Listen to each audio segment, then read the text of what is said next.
hi to everybody here and say brief words in Spanish. Hola, bienvenidos a todos los que nos acompañen el día de hoy al quinto día del Festival Ciudades Conscientes.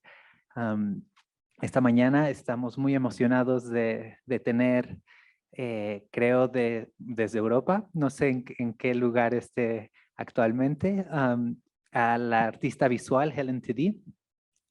Y nos tiene una presentación increíble esperándonos. Posteriormente la traduciremos a español y por ahora, bueno, continuaremos en inglés. Bienvenidos. Yeah, thank you to everybody who watches us on the live transmission, and then everybody who will watch during the next week. I think it's until the 10th of November, where it'll be up on the CCD website. We're very excited on this 5th day of the Conscious Cities Festival to open up with Helen Teede, a visual artist from Zimbabwe. And yeah, welcome, Helen. Thank you for being here. Hi, thanks for having me. It's very nice to be here. So I think I will just start by sharing my screen. And just get started, I guess.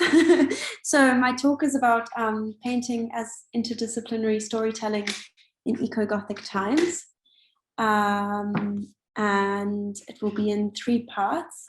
The first will outline the emergence of the term ecogothic. The second will explore ways of thinking beyond the human. And the third will discuss painting as a way of storytelling beyond the human. And I will include images of my paintings throughout the talk as I'm talking, but I'm not going to talk about them specifically. Okay, so I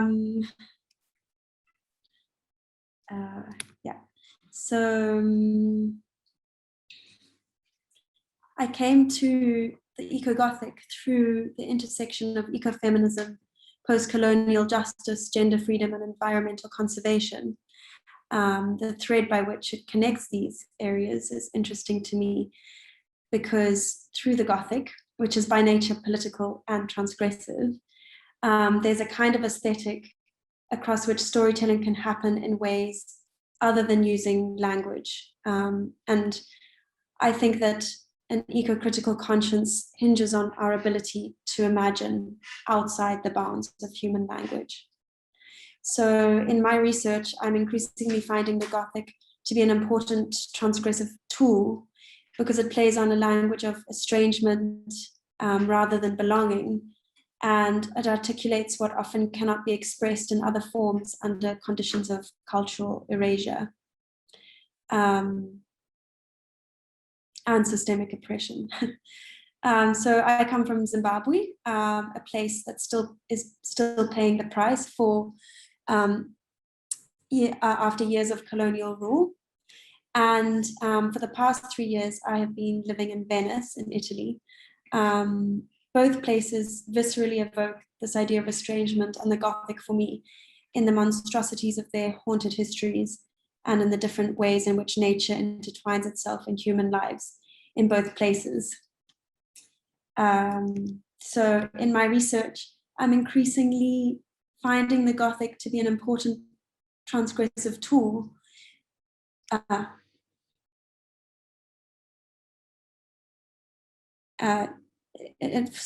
an important transgressive tool because of the ways in which paint as a way of exploring blurs the boundaries of what we know.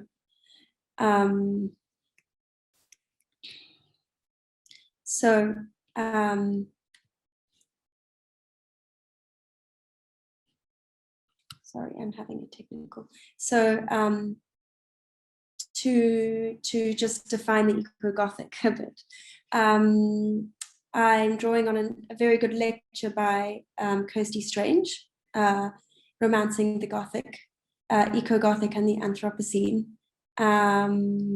And So that's my main resource. So the eco-Gothic is looked at in two ways, as a genre characterized by classic Gothic texts such as Frankenstein, and as theoretical framework which looks at our human relationship with nature. Nature has always played an important role in the Gothic, both creating atmosphere and becoming itself a character. And here it is the mysterious and destructive power of nature that fascinates and horrifies us. In order to talk about the eco-Gothic, it's important to talk about ecophobia. This is a term that was coined by Simon C. Estock in 2009. And he defines ecophobia as an irrational and groundless hatred and often fear of the natural world that is as present and subtle in our daily lives and literature as homophobia and racism and sexism. As humans have become more and more dissociated from nature, it has become something that's seen as something to be feared, conquered, and an opponent that should be exploited and then destroyed. And this justifies the abuse that humanity enacts upon nature and dismisses our ecological responsibilities. So ecophobia calls for deeper research into darker depictions of nature, which can be linked to the Gothic as a way of turning these fears inwards so that we can become familiar with them. In the Gothic, the everyday is collapsed, with the nightmarish distortion, dislocation, and disruption become the norm. Human and non-human nature and culture, real and unreal, domestic and grotesque, and the alluring and the terrible all coexist together. So eco-Gothic is a relatively new term, with the first publication dedicated to it only appearing in 2013, titled Eco-Gothic and edited by Andrew Smith and William Hughes. It was the first publication to explore the Gothic through theories of eco-criticism. And to quote Strange, the eco-Gothic takes an eco-critical lens and applies theories of eco-criticism alongside theories of the Gothic. Interest in eco-Gothic has continued to grow and has become a flourishing area of research, the most active space being an open source journal titled Gothic Nature, which is full of really interesting writing. By turning inwards narratives of haunted histories and monstrosities, the eco-Gothic challenges the normative beliefs, patriarchal systems, and Western hegemony that arguably contribute to our fraught relationship with nature. Nature has been consistently constructed, particularly since the Enlightenment, as other, excessive, unpredictable, disruptive, and maybe most disturbingly, extremely alive, and something that historically has been deemed as something that needs to be dominated and controlled. But David Punter, very well-renowned academic in Gothic literature, as he says, if we are to think about the forces of nature without imposing our imperialist will, delivered, for example, through the horrifying anthropomorphization meted out to companion animals, then we have to go through a process of meeting the animal, the other world, the world of nature, whatever that might be, on its own terms.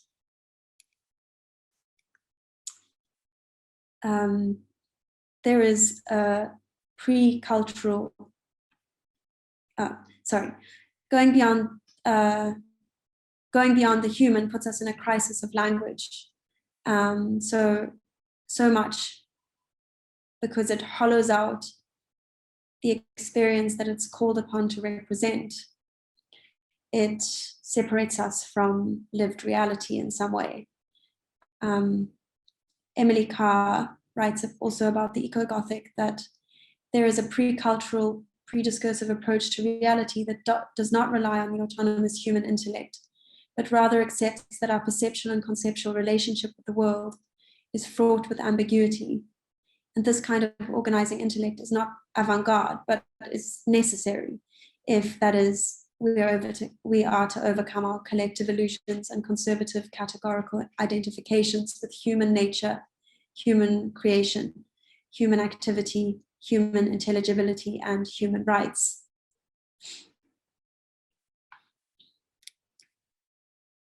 We have to allow for other material, sensory, and visceral ways of engaging with, expressing, and making sense of the world and our fear of the unknown. People have been doing this for years through dance, ritual, dreams, music, poetry, painting.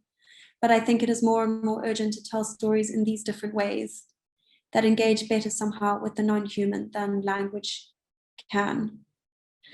This means valuing intuition, instinct, and emotion as valid ways of knowing and important sources of morality. It means reconnecting language with sensory experience and carnal participation in the world. We are here and now, not everywhere and always. It emphasizes the importance of embracing the materiality and organic fleshly nature of our bodies and how we're tangled up in the flesh of the world, not loftily set apart from it as mere thinking minds. This is the concept that's been taken up by Merleau-Ponty in his Phenomenology of Perception, where he makes a case for perception as being a valid way of knowing. For me, the activity of painting can act as a robust way of storytelling that exists outside the bounds of human language. Painting cannot be done without the body. It relies on being there, and from there it follows its own peculiar logic that is visual, material, and sensual, following a different line of intelligence than language does. And the magic of painting relies on an openness to chance, a flexibility toward being led in unexpected directions, and a susceptibility to visual and tactile ways of knowing. As such, it is a practice contingent on sensing and following, rather than judging and prescribing. And there is always an aspect of the unknown attached to painting. The power of the work happens when it exudes its material strangeness and when the synthesis of forms falls apart. And this is a pretty Gothic, classically Gothic move. So painting in all the diverse and unexpected ways that it is conceived of today, and as much as it has redefined itself throughout history, it's consistent in one thing. It manifests something inhuman, showing to us the cracks in the ways that we know, or the ways that we think we know. It's a kind of somatic thinking that accepts the paradox of something being visible, legible, and invisible all at the same time. And it allows a thing and its opposite and everything in between to exist in the same space. As such, I would argue that this is manifestly Gothic. In their introduction to Gothic nature, Elizabeth Parker and Michelle Poland write, the non-human world has always been central to Gothic modes and forms and nature. In its various forms is integral to the Gothic. The very foundations of the Gothic lie in the traversal of boundaries between good and evil, between black and white, between living and dead, and between the human and the non-human. Much of the fear and desire that saturates the Gothic stems from the blurring of distinctions and the destruction of dualisms between what we deem wholly human and wholly nature.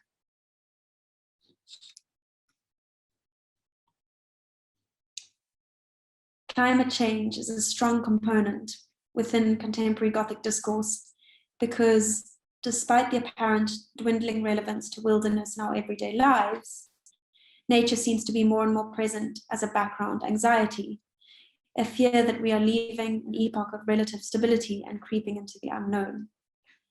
To avoid what Donna Haraway describes as the vanishing pivot between awful or Edenic pasts and apocalyptic or salvific futures, we have to learn to be truly present, entwined in myriad unfinished configurations of places, times, matters, and meanings. And that means embracing the non-human and embracing the unknown and the horrific and the fearful. It literally means entering the Gothic mode of blurring distinctions and allowing for the presence of fear, uncertainty without a knee-jerk reaction to conquer and destroy.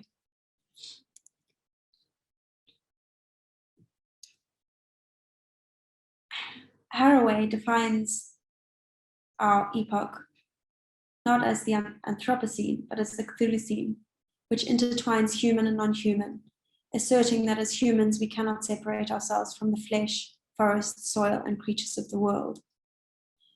Using David Punter's words, there are no easy answers as to how we might accommodate ourselves to these other lives, beyond suggesting that an awareness of them, a temporary lifting of the curtain of denial behind which we mostly pass our time, may mark not only an escape from the confines of the inevitable humanness, but also the possibility of rapturous, fully engaged experience, which is otherwise not available to us.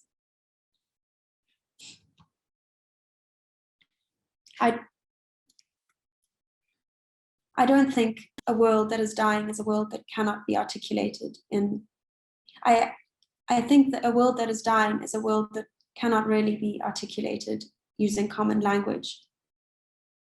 I would argue instead that there are other ways to engage in good thinking, in the sense that Hannah Arendt means when she says that good thinking happens at the moment of speechlessness, thought being an elusive process frequently confused with other mental activities such as cognition, disciplinary knowledge, or science rooted in evidence, mute contemplation, or emotionless state of wonder. For me, painting is a way of making visible the ways in which the world touches us.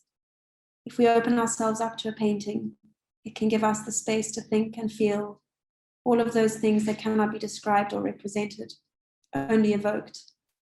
Perhaps the moment in which art is most powerful is that in which language, representation, and explanation simply just break down. In the moment in which categories of true and false are meaningless to a world persistently overcome by horror, grief, and despair.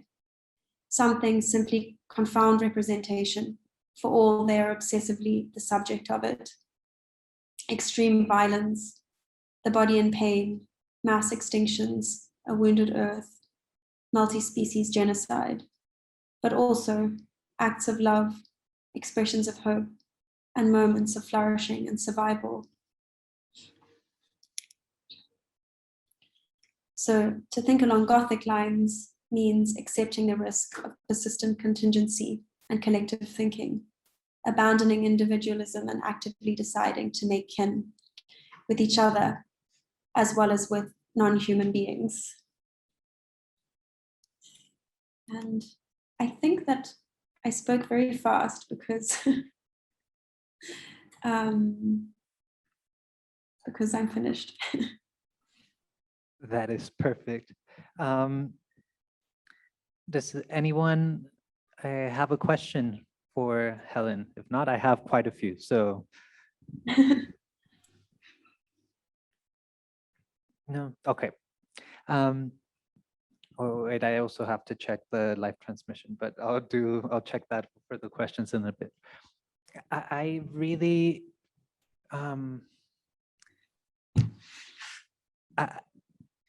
I felt it as an invitation, not you're talking about painting, but I felt it as an invitation to apply this to all types of design. In my case, it would be architecture, it would be urbanism, and through this the public space and public realm to create and design it to evoke all of this, to not just be something that's there because it's not.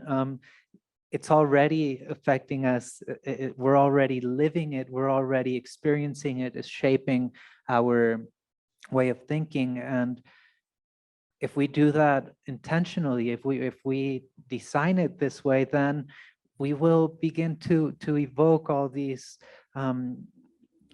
passions, emotions, all these sensations, which would sensibilize, make us more sensible, not just to what we have around us, but also to everything else, to become human, and in this human fully accept everything that we are, and in this like mindfulness also begin to see this interaction that comes with not just the other, but all the other life involved in the system. So nature, all the animals, plants.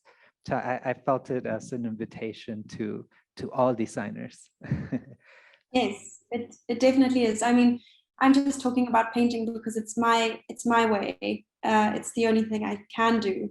But when I talk about situated knowledge and situated storytelling, it means it's really about being here where you are now, not being everywhere and always, and engaging each other again and again and again, and doing something. And I mean, language is very useful, obviously, but it's not the only way. And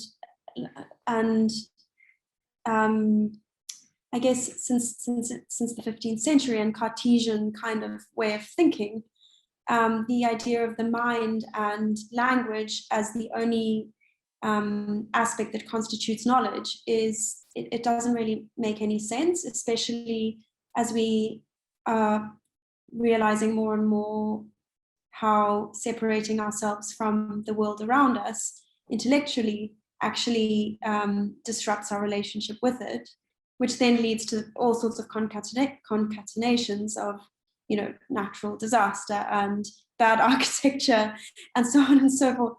So yeah, it's like, I think I like the word storytelling because even though it denotes language, it can be used in I mean, it can kind of be taken in this word and applied to all kinds of ways of expressing and ways of like knowledge producing and engaging with each other and engaging with the world. So yes, it's an invitation. Thank you for the invitation. With that,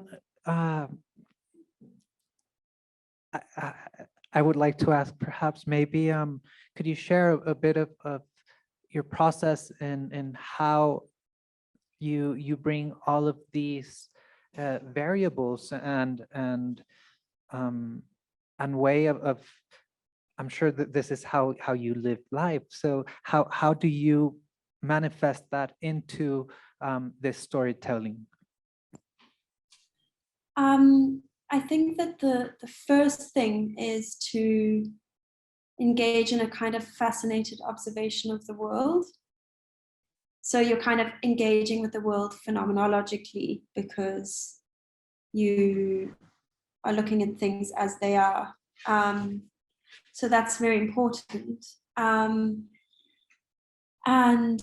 engaging our whole bodies as part of, as knowledge receptors. That it's not just our minds and it's not just thinking, it's that when you type, the knowledge of where the keys are is actually in your hands. It's not in your mind. You couldn't say where they are. And when you look at a tree and you really look at it, it starts to have its own kind of personhood. That's that you can start to engage with in some kind of a dialogue that's not human dialogue. That's something where different beings are engaging with each other through different means. So that's really the first thing. And for a painter, it's really a visual thing as well. It's really about looking and looking and looking, and then drawing. And the thing about drawing is that when you start really getting into some kind of a flow of drawing, you stop thinking completely, and it's more of a communication between your eye and your hand. and that the knowledge gets put down, or whatever gets put down on the page, in a different way that's completely intuitive and instinctive. And I don't know, I think that if we engage in these ways of looking at the world that value intuition and instinct and emotion as important kind of very important spheres of knowledge and markers for morality, then I don't know, maybe we can somehow learn to listen better to the world. And I mean, we've, especially with sort of Western way of knowing, it's really, since Enlightenment, it's all been about reason and, you know, I think therefore I am, a kind of way of approaching the world, which is not the case in a lot of non-Western cultures. So, and I'm very aware of this, having grown up in Zimbabwe. And yeah, I think it's learning to listen to the way other cultures also approach the world. That's, you know, very important, I think, if we're to sort of engage this crisis that we seem to be just drowning in. Yeah. Yeah, it's this inheritance that we've had from the Cartesian duality. It's something that's come up quite a bit in the festival. This idea of thinking that the mind is fully different than the body, that it's completely different things, that space and experience or knowledge is also very different. And I know you're interested in this in your research as well. yes. So there it has caused a lot of symptoms in our culture, and one of them, which was approached during one of the events, was this type of capitalism and consumption is also kind of derived from it. So how to begin imagining it different. And there's I'm not going to quote him exactly because I don't remember how it went, but David Hume said something like, oh, every time I try to recall a memory, I start thinking of it. I might have been walking through the park, but then all of a sudden I also feel cold and I feel the wind and I hear the leaves, and their space is a part of us. And the narrative that in which our mind creates this exchange between the space and ourselves, and how that generates thought, and then it's this circle, the continuum, that the person space continuum, which is the theme of the festival. Yeah. So thank you so much for this invitation to see and express and create and design through this type of storytelling, which we believe is very important. Yeah. You said something about capitalism, and I just want to touch on that because it's a part that I meant to bring up in my talk, and I think I missed it. That this our epoch, or the time in which we're living, is very commonly known as the Anthropocene, which is, I think, it's really problematic because it implies that all humans have an equal impact on the earth, and this is not true at all. Actually, much wealthier countries have a much higher impact on climate change, and the most vulnerable people are the ones that are paying the price for it. And I think that this is a direct result of patriarchy and capitalism, which is an offshoot of Enlightenment thinking, or it's intertwined anyway with Enlightenment thinking and Cartesian thinking. So there's kind of space to critique that as well, I think. Yeah. Thank you so much, Helen. Well, I think we will be finishing this session for now, and thank you so much for the talk, for everybody who is following now and will be following in the next couple days. Hope you enjoy, and good afternoon or evening for the people in Europe, and good day for everyone here. Ciao. Thanks. Ciao.